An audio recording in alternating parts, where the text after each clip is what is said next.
దుర్గం చెరువులో పాములున్నాయి. అక్కడికి వెళ్ళి సందర్శించేవాళ్ళు కొంచెం జాగ్రత్త వహించండి.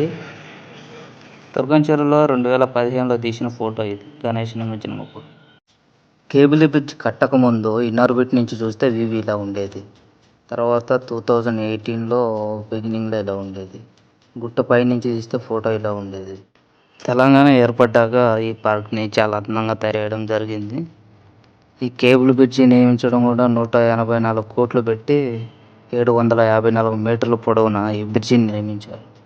ఇది చెరువుకి గొప్ప అందాన్ని తెచ్చిపెట్టింది. ఆసియాలోనే మన కేబుల్ బ్రిడ్జ్ వచ్చేసి 2వ స్థానంలో నిలిచింది.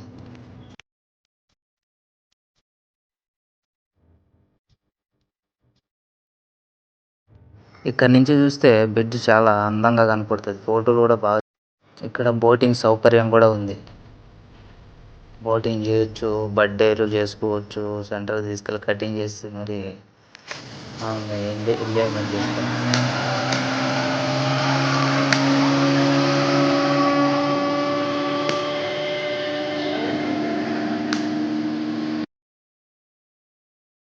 ఇక్కడే గణేష్ నిమజ్జనం చేసేది. ఇంకా లాస్ట్లో చిన్న క్లిప్స్ పెడతాను. 2015-16 టైంలో ఈ ప్లేస్లో అంతా చెరువే ఉండేది, ఇలా లేదనమాట. కానీ కొంచెం ఈ చెరువు మన గణేష్ నిమజ్జనం చేసేదానికి కొంచెం శుద్ధం పెట్టుకుంటే బాగుంటుంది. ఫస్ట్లో నేను చూపించినట్టు పాములు అవన్నీ తిరుగుతూ ఉన్నాయి. ఇక్కడ జలపాతాలకి మ్యూజిక్, లైటింగ్ యాడ్ చేసి నైట్లో ఎరగదీస్తారు. ఒకసారి మంచిగా ఉంటుంది హాయిగా.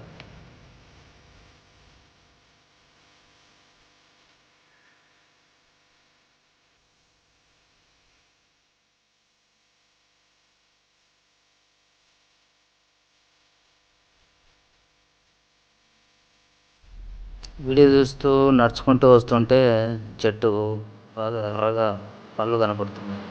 దాన్ని కోసి చూస్తే ఊడగ పండ్లు అంటారు. అది తీసుకొని ఒకసారి టేస్ట్ చూస్తే తీయగా ఉన్నాయి. కూడా ఎంజాయ్ చేద్దామని పేరు తీస్తూ తిన్నాము. పళ్ళు తీయగా ఉన్నాయి.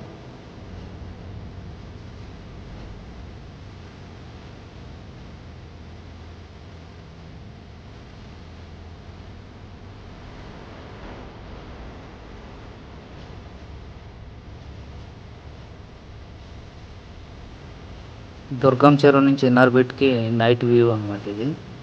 ఇప్పుడు ఇన్నర్బిట్ నుంచి దుర్గం చెరువుకు నైట్ వ్యూ చూపిస్తారు చూడండి. కేబుల్ బ్రిడ్జ్ చాలా దూరంగా.